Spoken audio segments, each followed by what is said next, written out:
Okay, the homelessness crisis in Denver is out of control. So you won't believe what's happening 2025. Okay, it's a blind video reaction, so I say without further ado, we jump right in.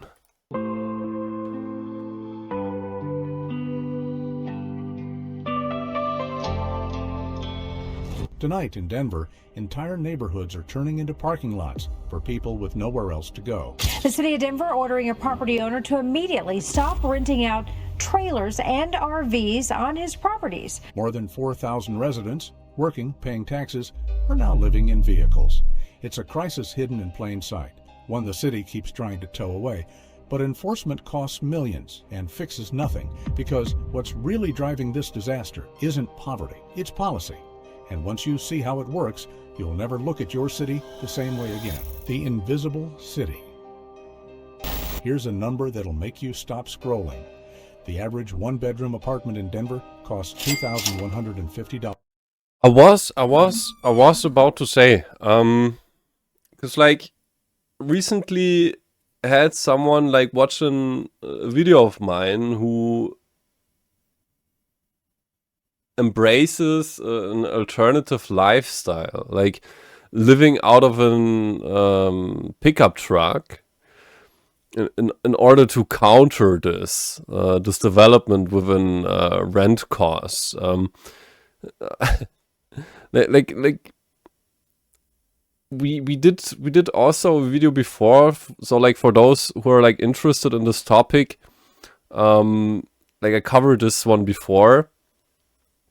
Though, like we will first, like before I like re-emphasize that, like we will look what is like what it is that this gentleman is like trying to propose here, like to propose here, like in order to know what is going on, because like I'm yet still to figure out what it is that he's trying to bring us to the table here, because like we know, like you can easily go to a place, yeah, and like cover, like in quotes, dirty images, like of like trash lying on the street, or like basically like cherry pick certain places in order to give the impression that it is the way that is being proposed, like in the video.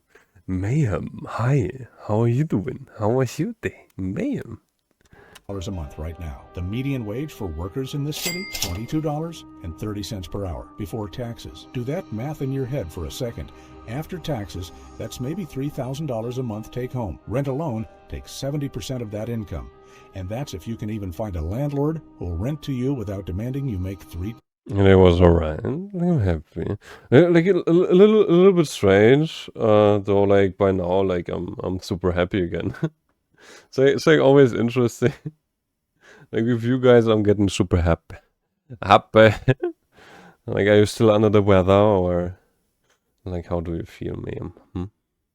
How do you feel? Times the rent, which would require earning almost 6 figures a year for a one-bedroom in Denver in 2025. So what happened? Still the same. Oh, Jesus Christ. Maybe like you want to check out his treatment, like with time, of course, with time. So about the video, homelessness crisis unfolding in Denver. Like one thing I see is like higher rents. Like what the fuck are the landlords thinking in that sense? And yet again, like in my humble opinion, with the technology we have at our hands, I think it would be highly advisable to provide shelter via state.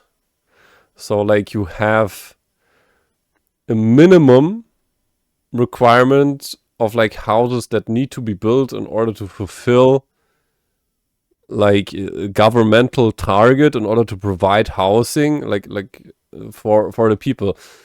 I think like in Japan there are, for example, very, very cheap houses like you can buy.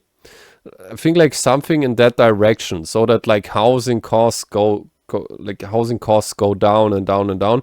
Because I think like to now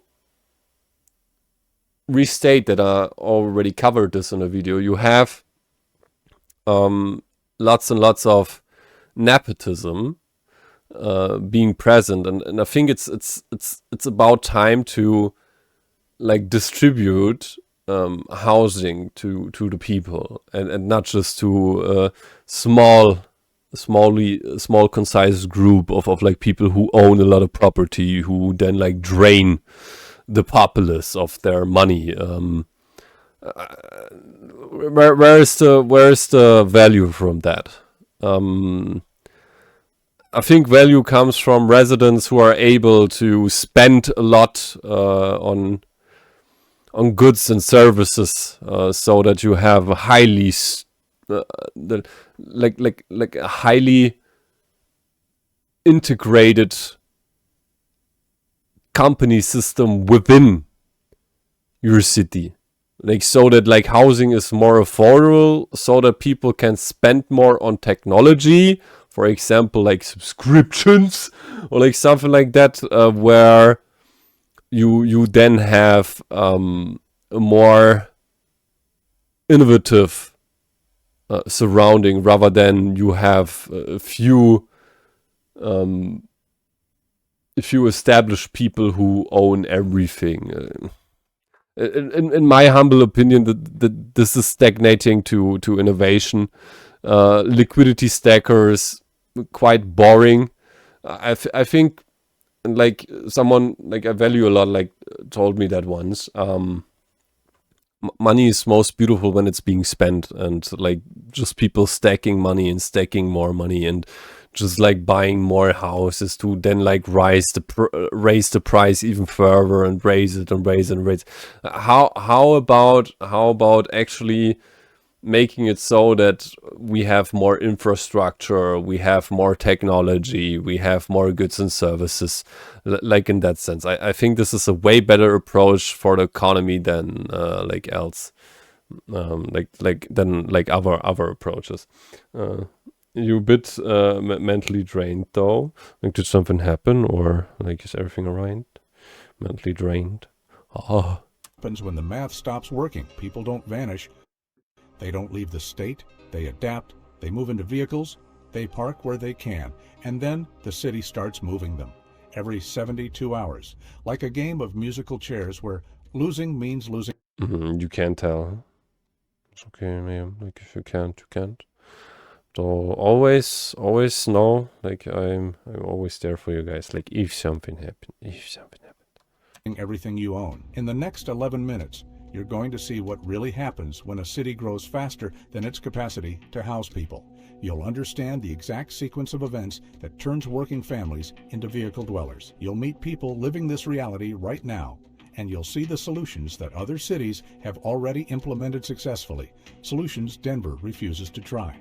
But before we get there, that's interesting. So there are proposed solutions being present which are yet to be implemented by Denver, though, like as formerly mentioned, like we're yet to uncover what is going on. Those are by now images of tents, images of RVs, where you can say, yeah, like some of those, like there's a significant percentage present where people choose to live in RVs rather than in an apartment due to the reduced costs of it. We need to start with what's actually happening on these streets, because what you think you're seeing and what's really going on are two very different things. Beyond the windshield. Drive through the neighborhoods along Federal Boulevard or near the Platte River Trail, and you'll see them if you know what you're looking for. Class A motorhomes that cost $60,000. Like I will also link the video like I was watching from this other gentleman, like in the video description, like so that you guys like know this alternative lifestyle like people are actively engaging these days due to this economic situation like unfolding with apartment prices, like rent prices, which is ridiculous in my opinion, I might add. Like again, I think it's way more effective for a state to have more liquidity present within the market for companies to innovate faster and more effectively, especially take into account like new technology proposals. Like it's not yet a working platform, like homebots like Neo, where Like rather than like spending $500 on rent, you could spend those $500 on an application like Neo in order for innovation to take place, so that we have like, so that every human has a robot butler one day.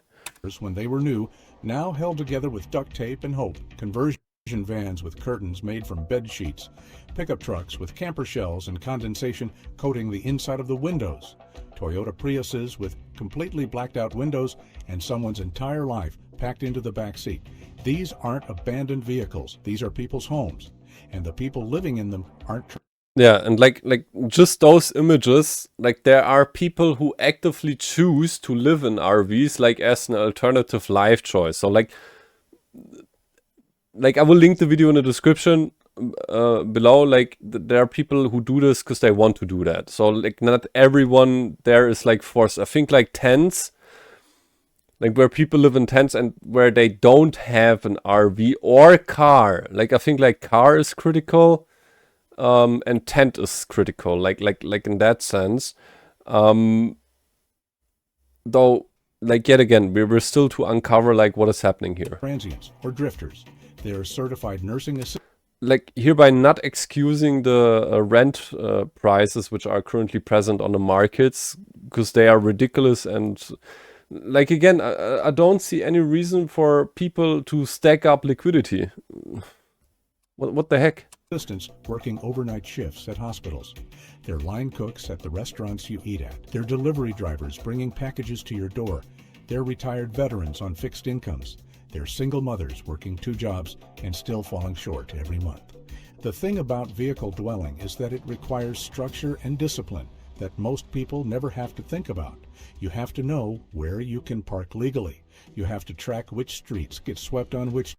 Like another thing I see, this kind of looks like just from the image, like kind of like slum formation within cities, which like yet again like shows you how dangerous it is, like when apartment prices are like keeping rising. Like I think like the prices of houses like building and like whatnot is ridiculous when you like compare those to like prices within other countries in that sense. Days. You have to memorize the parking enforcement schedule for 6 different neighborhoods. You have to find public bathrooms that are open before 7 in the morning and after 9 at night. You have to figure out where to dump waste, where to get water, where to charge your phone so you can keep your job. You have to become invisible while simultaneously trying to maintain the appearance of normalcy. So you can keep working, keep your kids in school, keep accessing the services you need to eventually get out of the vehicle and back into housing. Denver's approach to this population has been enforcement first, services never. The 72-hour ordinance is the centerpiece of that approach. It states that any vehicle parked on a public street for more than 3 consecutive days is subject to citation and potential tow. The fines start at $50 for the first offense. Towing costs anywhere from $800 to $1,500 depending on the size of the vehicle and how far it gets taken.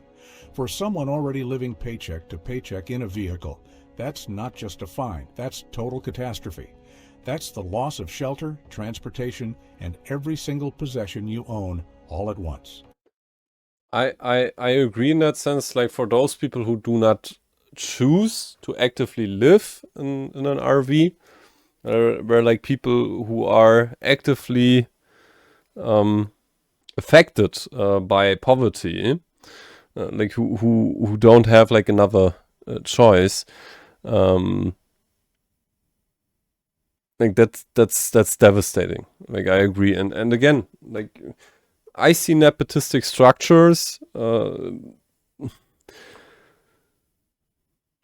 too much ownership like per person, like reduce the rent cost and make it easier for apartments to be built.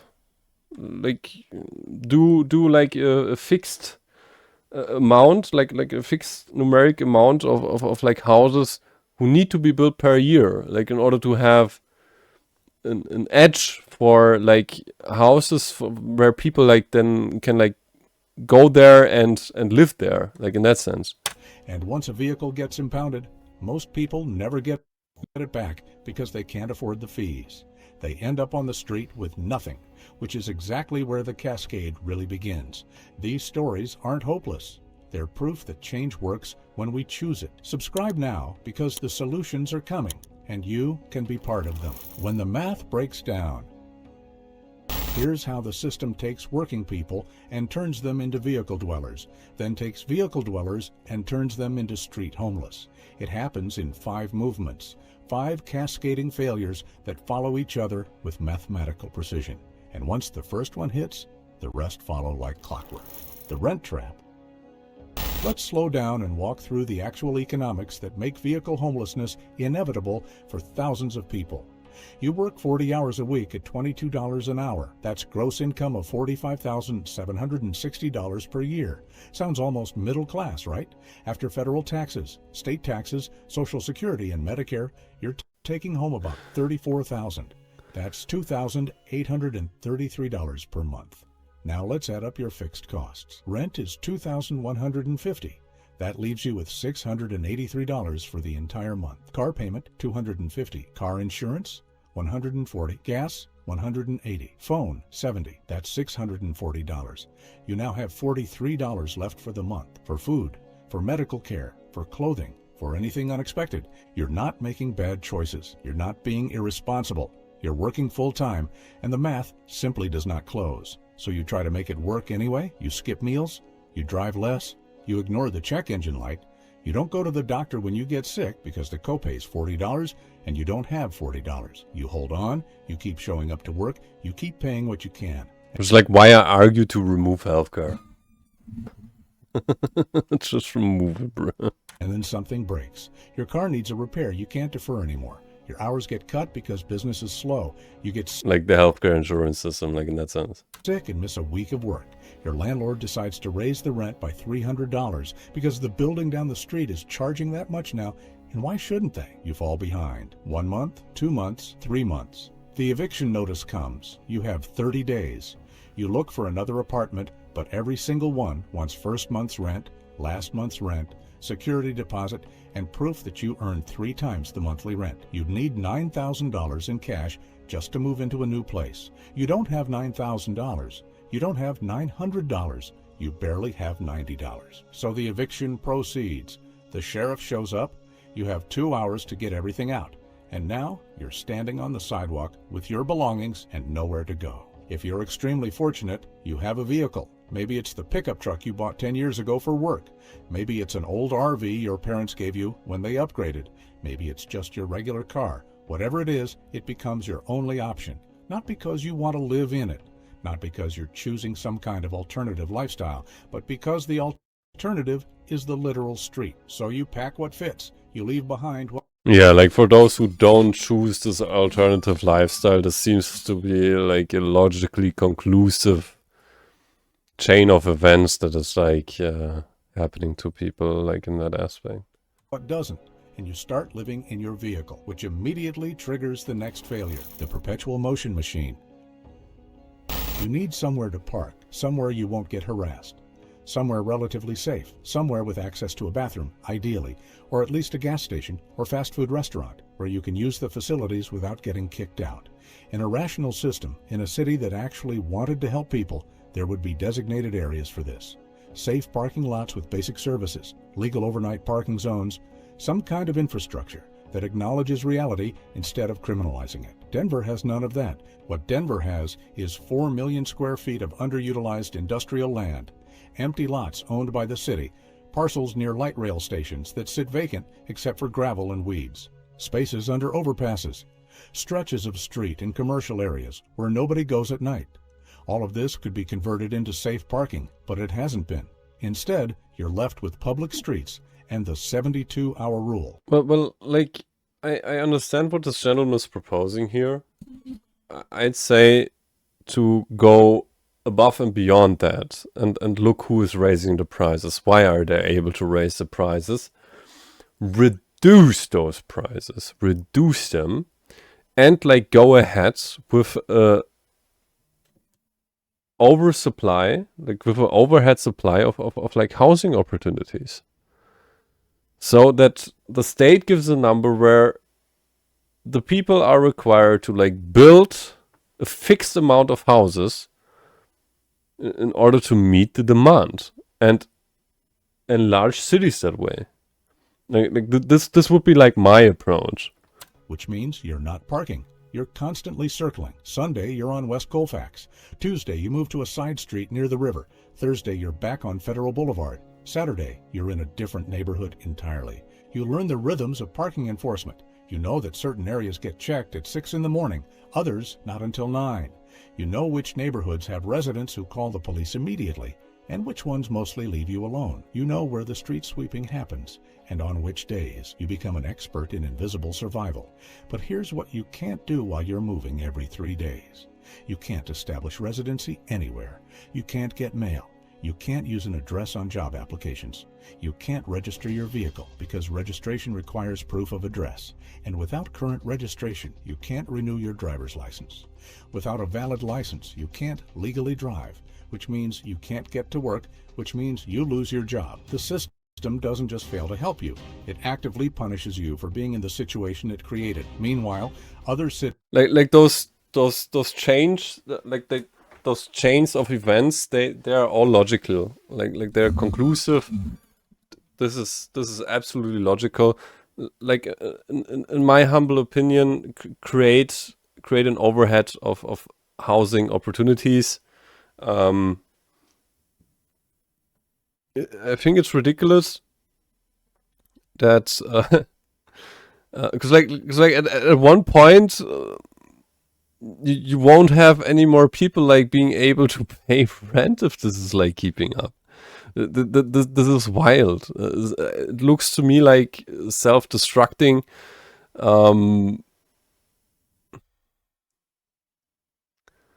Like why are you doing that? This is senseless in my eyes. Like I don't see the bigger reason behind allowing such things from like taking place in the first place.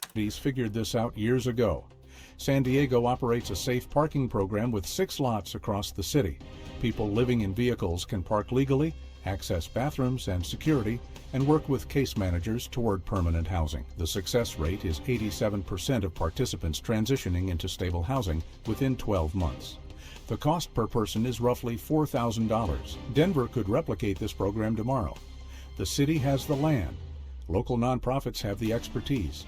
The funding could come from reallocating a fraction of what the city currently spends on enforcement. But that would require acknowledging that vehicle dwelling is a housing problem, not a nuisance problem. And Denver hasn't made that leap yet. Which brings us to the third cascade, the paper chase. The citations start accumulating. $50 for parking longer than 72 hours in one spot. $75 for parking too close to a corner. $150 for blocking a driveway you didn't realize extended that far. $200 for overnight parking in a commercial zone. You can't afford to pay any of them, so they pile up. The fines turn into warrants. The warrants turn into suspended registration. And then one morning you wake up to flashing lights and a tow truck backing up to your RV. The tow operator is just doing his job. He's not cruel. He's just indifferent. He hooks up your vehicle, your home, your everything, and he lifts it onto the flatbed. He hands you a piece of paper with an address and a phone number, impound lot. $875 to get it out. You have 10 days before it goes to auction. After that, it's gone forever. You stand there on the street watching your home get towed away. You don't have $875. You don't have $87. You barely have $8, so you don't get it back. Everything you own is inside that RV. Clothes, documents, family photos, tools, medications, everything. You file a form. Like yet again, like for those like who got hit, or like who get hit by this, like who don't choose to actively live in a vehicle, like which can be used as living space, like people in tents or like in cars, like in RVs. It can be like as he mentioned, like can be that people like went there. This is a housing and an apartment problem. Like the people are allowed to raise the prices tits And this can only be done when there is a high demand for a low supply. So increase the supply, build skyscrapers, or like initiate mandates that require people to allow home office, like so that people are required to work like in a home office space, and make room like in skyscrapers for apartments. This will like reduce the costs enormously, because like the landlords which are raising the prices, they won't be able to keep doing that when people are able to get a cheap apartment. Like this is like market rule. And like it's like one thing to propose the solution, it's another thing to like actually cause it, like to cause that, especially like for the people who are homeless, like who don't have anything, like just go to the government offices, peaceful and respectful, and tell them what's up. Talk with them, write letters respectfully, like be respectful, be open, and tell them like about that, and propose those solutions. You can then, like when you like also propose a solution like that, say, yeah, hey, I provided a solution in that aspect, and you still don't do anything. Like, you do your job in that sense. Form to retrieve personal property. They give you 20 minutes and 2 boxes. Whatever doesn't fit gets thrown away. And here's the part that should make every single taxpayer absolutely furious. The city just spent $1,200 on that tow. $1,200 to destroy someone's housing and push them further into crisis. That's not just that, that's like also a fellow human. Like this can, like under circumstances, happen to everyone. So like to at least like communicate those proposed solutions to the people in charge for that, like it's advisable to do that. Like you don't even like need to like provide a sending address on the letter. Like just like simply respectfully write here, provide more houses for the people, make sure that there's a minimum of like new houses being built, or like new apartment complexes being built, so that there's an overhead of supply for apartments, like for the people to live in, like in that sense. same $1,200 could have paid for 2 months in a safe parking program with case management, job support, and a realistic pathway back into permanent housing. But Denver doesn't have that program. What Denver has is enforcement. And enforcement doesn't solve homelessness. It just makes it worse while spending more money in the process. But even that's not the bottom. There's another layer, the invisible infrastructure. Well, let's talk about what it actually means, physically and logistically, to live in a vehicle in a city with no infrastructure for vehicle dwellers. You're in an RV, you have a small bathroom with a toilet and maybe a tiny shower. But those systems require water to come in and waste to go out. Your freshwater tank holds maybe 30 gallons. Your gray water tank holds another 30. Your black water tank, the one for toilet waste, holds 40 if you're lucky. If you're careful, that's maybe a week before you need to dump the tanks and refill the water. Where do you do that? RV dump stations charge $15 to $25 per use. Campgrounds have dump stations, but they require you to pay for a campsite, which is $40 to $70 per night. Some rest stops have dumps, but they're an hour outside the city, and you can't afford the gas. So people improvise. They dump gray water in storm drains. They use public restrooms at libraries, fast food restaurants, grocery stores, anywhere they can access a toilet. They avoid drinking water to reduce the need to use the bathroom. They skip showers for days or weeks at a time. And the health consequences show up immediately. Meanwhile, the city spent $14 million last year on homeless encampment sweeps, operations that cleared people from one area and pushed them to another without providing any services, without connecting anyone to housing, without solving anything. $14 million. Like one thing that I noticed about this video is like it's like quite, like it's like always the same aspect. I think there are like solutions like being provided already. It's like interesting. Just as a side note, this is a reality, and I appreciate that he like shines light up on that. Though I think we could like maybe structure this more effectively in that sense. That's enough to house more than 300 families for an entire year. That's enough to operate 10 safe parking lots with full services. That's enough to fund a rapid rehousing for 1,000 people.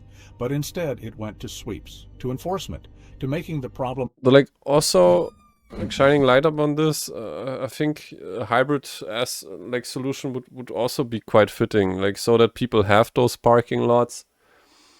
In addition to like a minimum requirement for houses being built, like in order to counter that, like certainly increase the supply of apartments so that people can actually afford rent again. Less visible for people who don't want to see it, while making like also furthermore like link the video I've made about like housing abusers like also down in the video description, so for those guys who are like interested, you guys can like check that one out as well and watch it. Making it infinitely worse for people who are living it. And that brings us to the final cascade, the one that reveals just how broken this entire approach really is. The expensive illusion. Here's what happens when the city decides to clear a street where vehicle dwellers have been parking. Notices go up on windshields. You have 72 hours to move. On the morning of the sweep, police arrive first, then public works trucks, then tow trucks. Officers knock on vehicles. Everyone has to leave immediately. Anything left behind gets loaded into garbage trucks and compacted. People scatter. Some move 6 blocks east. Some go south toward Inglewood. Some try to find a spot in a different part of the city where enforcement hasn't reached yet. And within a week, that new area gets complaints and the cycle starts over. Denver has conducted over 230 encampment and vehicle sweeps in the last 18 months alone. Each one costs the city between $8,000 and $35,000 depending on the size and complexity. Police overtime. Like, you could also like you can go tinfoil hats, like that it's like in the interest like of the governor, like in order to like keep up the prices or like of the property, like in that sense you can like speculate that he wants high prices for the real estate in order to still have high credit lines from the banks being provided for the companies. I think it's like also quite advisable to check this out, and then like if that's the case, find solutions for that as well. Like maybe there are like some zombie companies around, maybe some debt relief is required, like in that sense. Absolutely wild. Like I think it's like ridiculous that people have to face the situation, man. Public works crews, waste removal, legal processing, all of that money spent. And at the end of every... Like that's the fun part, like when people are able to spend more, like consume more, like the relief will also be there, because like earnings are also elevated due to people being able to spend more money. Every single sweep, exactly 0 people get housed. 0 people get connected to permanent services. 0 situations improve. Because sweeps aren't solutions. They're just extremely expensive ways to relocate a problem from one neighborhood to another while making it worse for everyone involved. I agree, like Jesus freaking Christ, what's wrong with people in that sense? The people who were parked on that street are still living in vehicles. They're just parked somewhere else now, probably somewhere with even fewer resources. It's like, hey, look, on paper I did something. Safety. They've lost whatever minimal stability they had.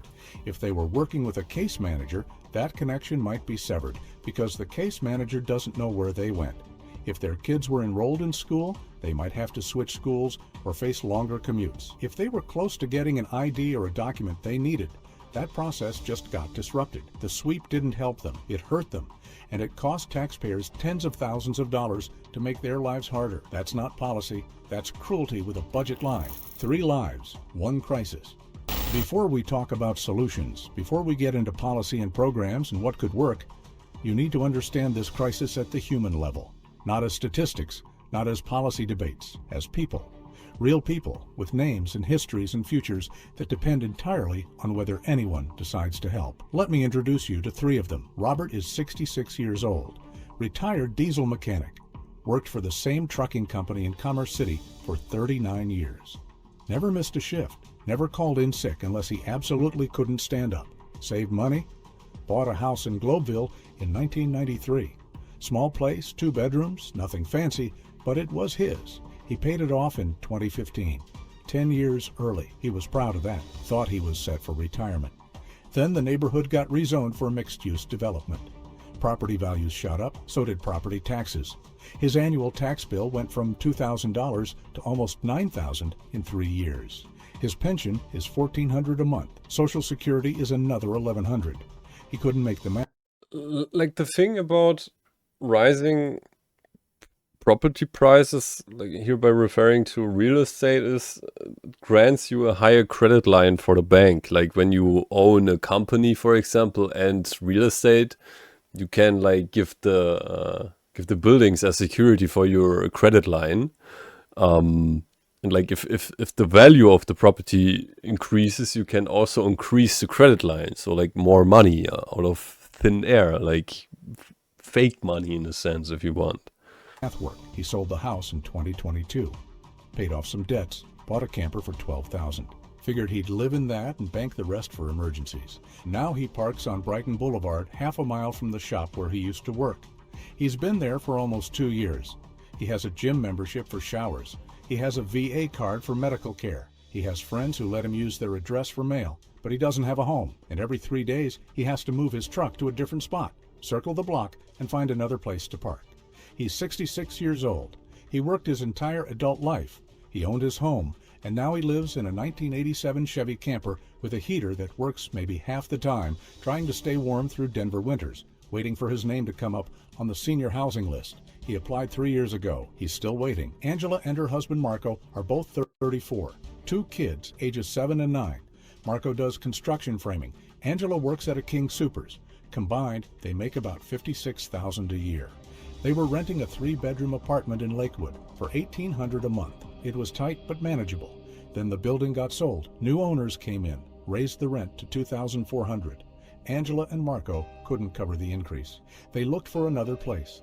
Every apartment they found wanted first month, last month, security deposit, plus proof of income at 3 times the rent. That would require nearly $7,000 upfront, plus documentation that they earned $6,000 a month, which they don't. They had 45 days before the rent increase took effect. They couldn't find anything they could afford that would accept them. So they bought a used travel trailer, 22 feet long, cost them $8,500. They park it near the kids' school. The kids still go to class every day. They do homework inside the trailer at a tiny fold-down table. Angela and Marco both still work their jobs. I like what he does there, like those like real stories like unfolding, man. Like so wild, man. Again, I say it provides like there's clearly not enough supply of apartments. Like else they couldn't raise the rent so high, like in that sense. They shower at the recreation center. They wash clothes at the laundromat.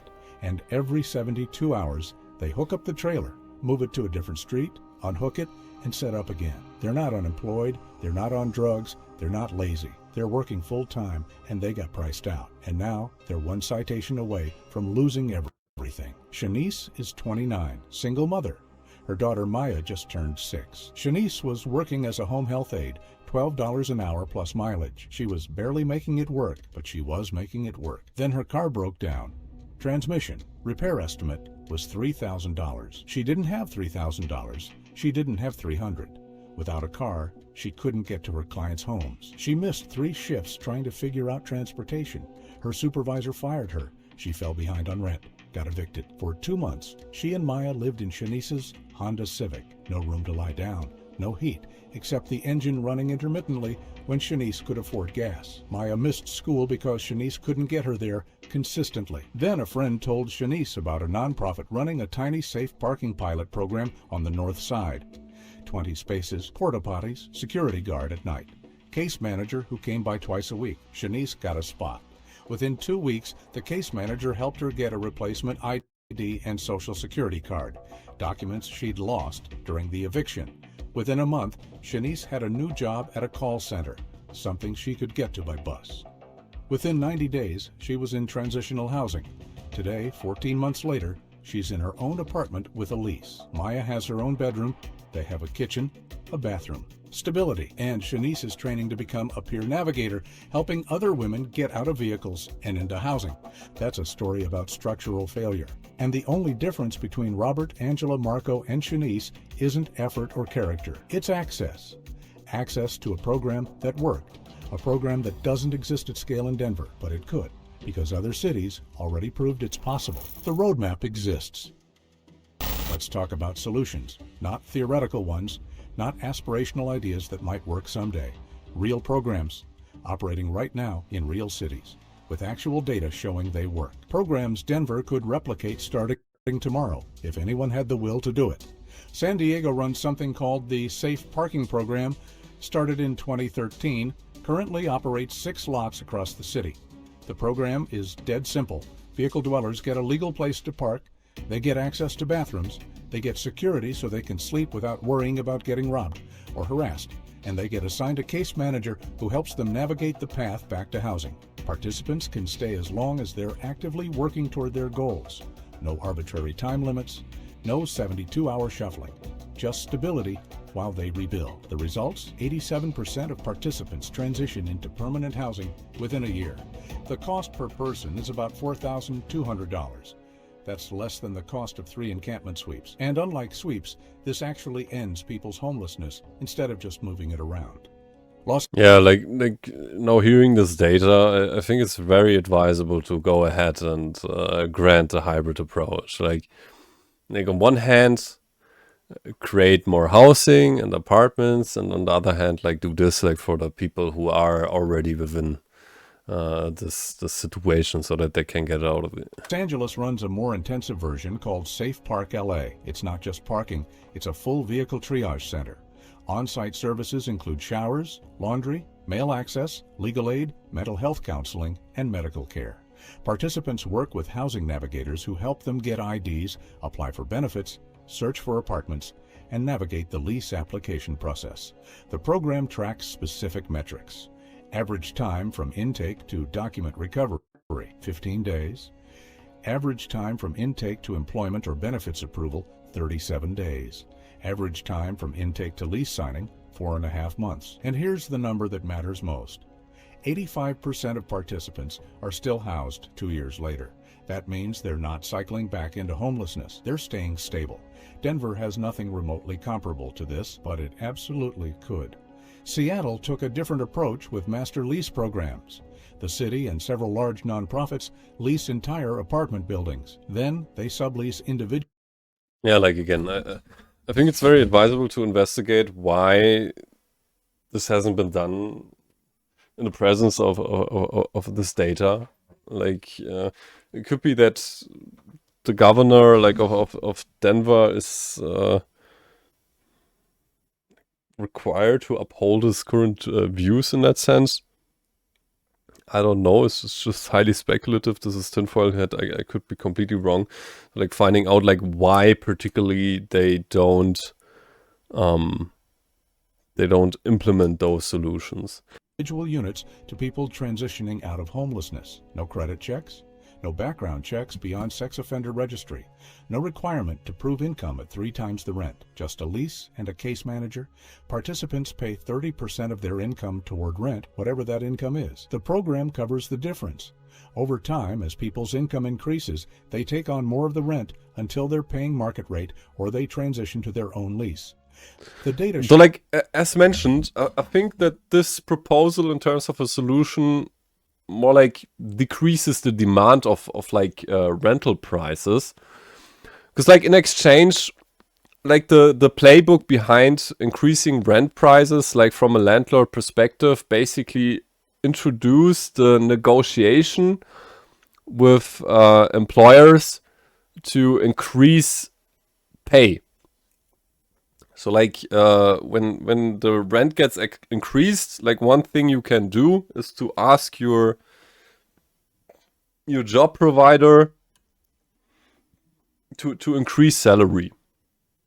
And of course, they speculate that the salary gets increased, and then they can earn more. So, like, this is then being like countered when there is no direct demand for this, which is like why I say yet again, like, increase the amount of apartments available to the public, so that like more people can like get good real estate for them to be rented, so that people don't have to live on streets. Because I think it's ridiculous.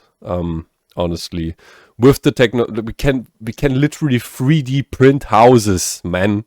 This is embarrassing.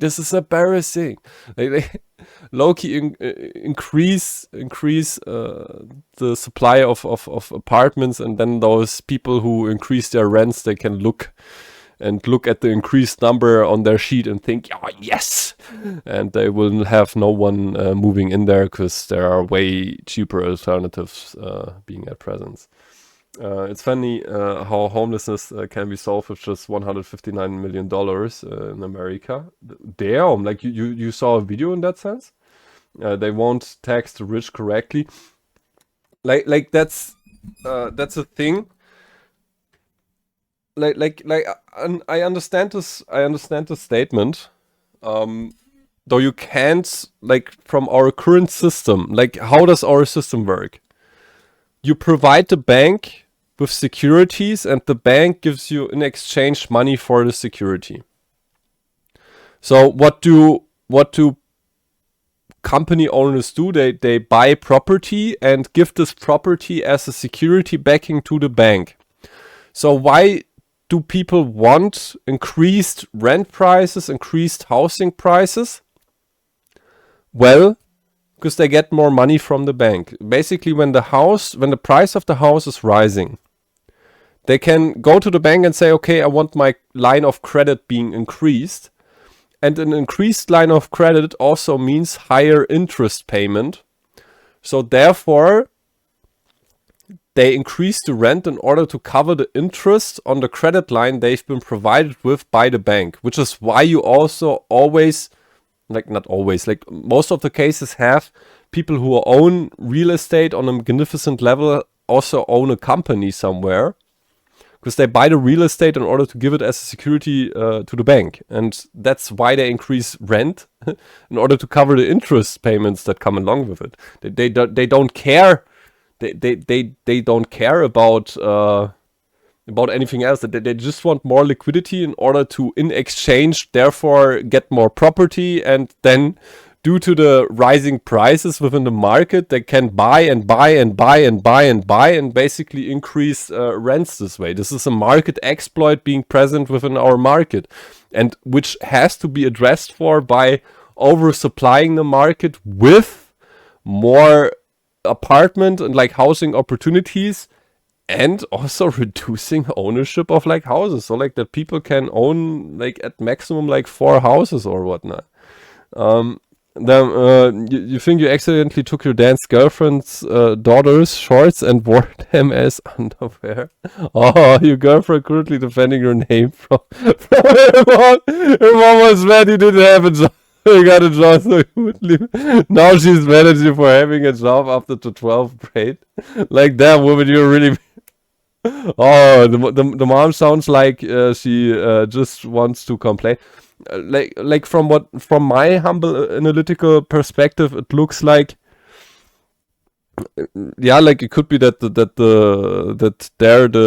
man is like abusive or something. Like from what I get from all this looks like you impose an abstract threat on the authority the parents have over their daughter, and they can't control their daughter. Why is this bad for them? Because like they then have no one taking care of them when they are like old. That's their biggest fear. Like in that sense, because like when they have control over the daughter, they also can gain control over the grandchildren, which is like why they are so so averse to this. So this is like also highly speculative, though we had this topic yesterday. So yeah, there's some criminal energy with those people, brother. The mom wants control over your girlfriend and over you. You can't access anything they try to get to your personal life, and they're mad over that. Yeah, like don't let this happen. Jesus Christ, don't let them take control. Like in that sense, because they're highly abusive. They've proven to be not authorities which you can trust. You deny any access. Okay, you deny any access. Very, very good. Very, very good. I agree with that. Very good. Shows that people in master lease programs are 6 times more likely to maintain stable housing after 2 years compared to people who go directly from the street into independent housing without support. Denver already has a small version of this through the Colorado Coalition for the Homeless, but it's only for individuals, not families. And it's nowhere near the scale needed. Expanding this model could house 200 families in 6 months. Just like, why, like, I don't know, maybe like someone like from with like business background is like watching that, like maybe when you have time, which is very unlikely, I don't know, scaling such helping organizations, like I scale those, like you guys can also, like if you want, like come to me and like talk about it. I will look at it and maybe find a way to scale them. So don't worry, I'm there. I'ma try to help. Yeah. Annual cost would be around $9 million. That you just does something wrong, go over it. Oh man, dude, the memes, man. The memes, bro, the memes. Oh. sounds like a lot until you remember the city spent $14 million on sweeps last year. Sweeps that helped no one. This would actually house people permanently. But some of the most important solutions don't even require new funding. They just require changing policies that actively make the problem worse. First, eliminate the 72-hour parking rule for anyone enrolled in case management or participating in a safe parking program. Cause like that's the thing some people don't get. Those people like who are being rejected by the state due to this taking place, they then like sometimes find themselves within like the drug cycle. So they take drugs, so they then like land in hospitals, which like costs money because they can't afford to pay that, which like imposes bankruptcy.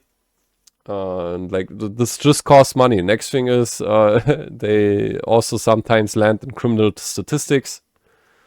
Very, very sad things that happen there. And again, like we're all humans. Like looking at the fundamental level of things, you will find very, very quickly that they just have like different circumstances surrounding them.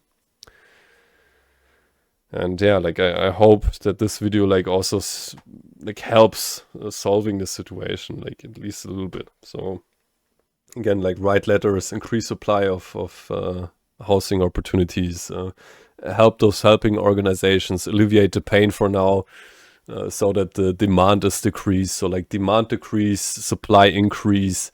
Like when you do those in parallel, you will find out like quite quickly that this is then like being addressed for. Let people stay put while they work toward housing instead of forcing them into constant motion. Second, designate specific areas for overnight vehicle parking. Industrial zones, areas under overpasses, spaces that aren't residential and don't disrupt neighborhoods. Make it legal to exist while you're trying to get back on your feet. Third, install basic public infrastructure. Water filling stations. It's like that's in quotes a joke out of it. You can't go into the woods. No, you're not even allowed to do that. You can't like build a shelter there or like get your solar panel. Nah, you they will push you off the land. Like Man, like get a grip in that regard. Like Jesus Christ. Dump stations for RV waste, trash service, public restrooms that are actually open when people need them. These aren't luxuries. They're public health necessities. The cost would be minimal. The impact would be enormous. Fourth, change zoning laws to allow safe parking lots in commercial and industrial areas. Right now, Denver's code makes it nearly impossible to legally operate a safe parking site. That's a policy choice. It can be changed. And fifth, actually include vehicle homelessness in the city's housing plan. You can't solve a problem you refuse to name. Denver's current 5-year housing strategy mentions unsheltered populations, but never specifically addresses people living in vehicles. That invisibility is intentional, and it needs... Yeah, and like some people, they don't choose to do that. Like it's really important for those like to be addressed for like within those programs. Like I agree with him. Like it's insane. Like the chain of events he just described there, they're reasonable, and I think like we all can like understand that. So it's embarrassing that we have homeless people, man. Like Jesus freaking Christ, with the technology we can 3D print houses, man. Oh, to end. The city already has frameworks for this. Denver has a Department of Housing Stability. It has an Office of Homelessness Resolution. It has partnerships with nonprofits who have been doing this work for years with no resources. The infrastructure exists. The expertise exists. The need definitely exists. What's missing is political will, because acknowledging vehicle homelessness at the scale it actually exists means acknowledging that Denver has become unaffordable for working people, that the growth everyone celebrates has left thousands of people behind, that the market isn't solving this and government intervention is necessary. Those are uncomfortable truths. But discomfort is not a justification. well, like that's the thing. Just as I formally described, like you have then like people in parliament who have companies who want the real estate value to go up so that they can get like more credit from the banks. And I think it's also advisable to account for this scenario and counter that with other policies so that this stops happening. For letting 4,000 people sleep in vehicles tonight when we know exactly how to help them. The choice ahead. So here's where we are. Denver's vehicle homelessness crisis is not an accident. It's the predictable result of specific policy choices. Rent increases faster than wages. Housing construction lags decades behind demand. Enforcement is prioritized over services. Yeah, because like from a market perspective, when they increase rent prices, they pressure employers. Which is then like also like counterintuitive to the whole stratagem altogether. It's damaging in all directions. It makes no sense. It's embarrassing. So maybe solve that. What the fuck? Infrastructure doesn't exist, and people who are trying their absolute hardest to survive. And like again, like call to action. Literally write letters to the people responsible for those policies, and like be respectful. Like and for those who are like there being homeless, like maybe like actually visit them and say hello. Here I am. What the fuck? Okay, not what the fuck. like being respectful and kind. Like saying, hey, what are we gonna do about this?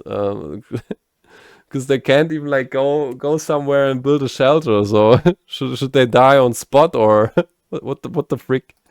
Get punished for being visible. That's the current system. It's expensive, it's cruel, and it doesn't work. But we also know exactly what does work. Safe parking with case management, vehicle triage centers with comprehensive services, master lease programs that remove barriers to housing, policy reforms that stop criminalizing poverty. These aren't experimental ideas. They're proven models with years of data showing they end homelessness for the majority of people who access them. The question isn't whether Denver can do this. The city has the resources, the land, the expertise, and the need. The question is whether Denver will choose to do it, because every day the city delays, more families lose their homes. And like the next thing is, why are they doing this? Actively, like if you are able to give this time, actively find out why Denver isn't doing this when there are like already solutions at place which lower demand for like apartments. More seniors spend another freezing night in broken RVs. More kids fall behind in school because they're doing homework. Next thing is like for the banks, bro. Or like when everyone defaults and like you all getting those houses and like no one wants to buy those anymore, bro. Y'all are also failing with the deal. What the fuck? By flashlight in a camper.